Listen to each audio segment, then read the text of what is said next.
Jo crec que va ser un trasbals perquè va haver-hi un canvi significatiu respecte al mandat anterior. L'evolució dels resultats és una fragmentació no tan extrema com el mandat anterior, canvi en la política ideològica.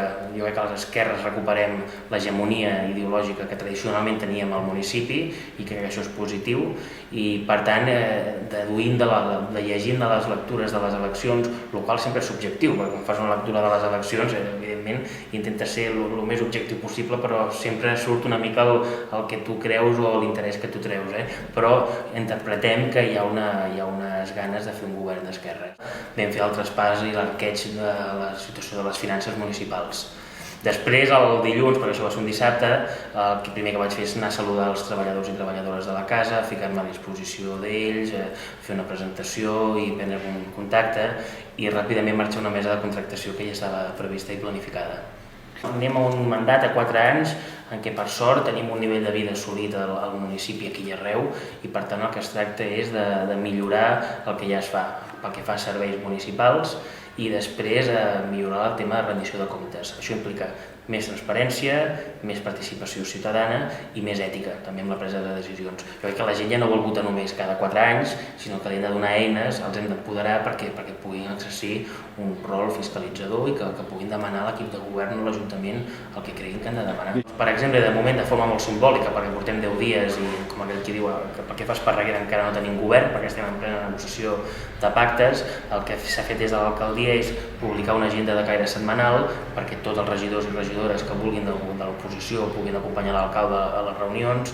Hem publicat el registre d'interessos dels regidors socialistes i d'activitats econòmiques, que tampoc no s'havia fet mai. Sí que es fa, però es deixa a la caixa forta de l'Ajuntament, però no es fa públic. Jo crec que això és una mostra d'intencions. I després estem preparant pel que fa al nou mandat que ha de venir tota una estructura a l'Ajuntament que tingui un punt en comú que és el consens. Per tant, consens des del punt de vista de la presa de decisions i també per tant de la transparència.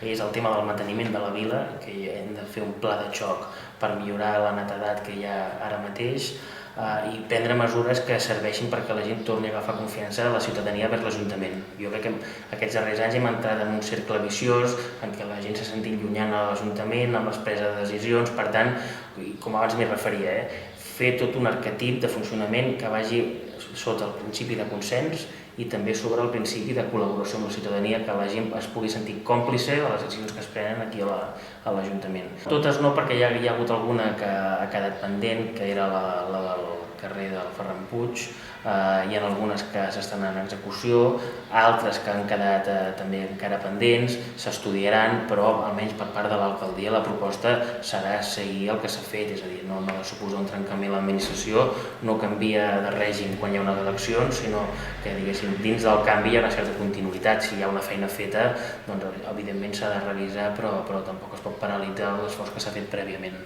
Arranjat del tot no, perquè hi ha hagut un problema del traspàs d'una empresa a l'altra. Venim d'un contracte que tenia 10 anys de vigència i que acabava, el nou contracte ho porta una altra empresa, el traspàs no ha sigut el fàcil que hauria de ser, tenim els cotxes nostres de l'empresa anterior que estan al taller reparant-se, això ha dificultat la recollida d'escombraries al fer el canvi, però la qüestió és que anirà millorant. S'han canviat contenidors, s'han ficat contenidors nous, es tindran tots ficats pel 15 de juliol. Parlo dels iglús, dels que hi ha a Can Rial i Mas d'Engall. Per tant, a mig termini, la situació serà millor de la que hi havia. No, evidentment, amb el traspàs, sinó amb el servei que tenim anterior d'escombraries. El primer és treballar amb un pla de mandat avaluable, fer un PAM, que sigui calendaritzat, que marqui objectius polítics, que serveixi a l'equip de govern per marcar què és el que volem, a la casa els tècnics perquè hi puguin treballar i a l'oposició perquè ens pugui fiscalitzar. I la voluntat d'això és fer-ho 16. Ens agradaria, almenys com des del PSC, que d'aquest PAM es dedueixi un acord de govern a 16. Sembla difícil, perquè caçar les dues coses alhora no és fàcil, el pla de mandat no sortirà d'una forma automàtica, s'hi ha de treballar, per tant, sembla que pel moment anirem a un govern PSC Iniciativa.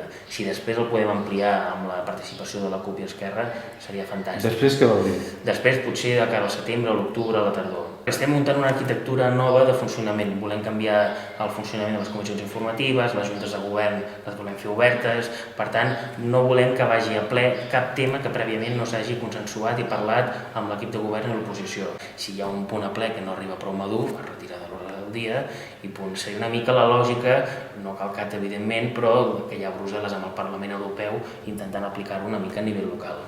A curt termini m'amoïna moltíssim que puguem tornar a recuperar el fet de tenir cura del que ens envolta. Crec que això és molt important, perquè ens pot fer entrar en un cercle virtuós de nou pel que fa a l'estima a la vila. Cada setmana aniré a reunir-me en un barri.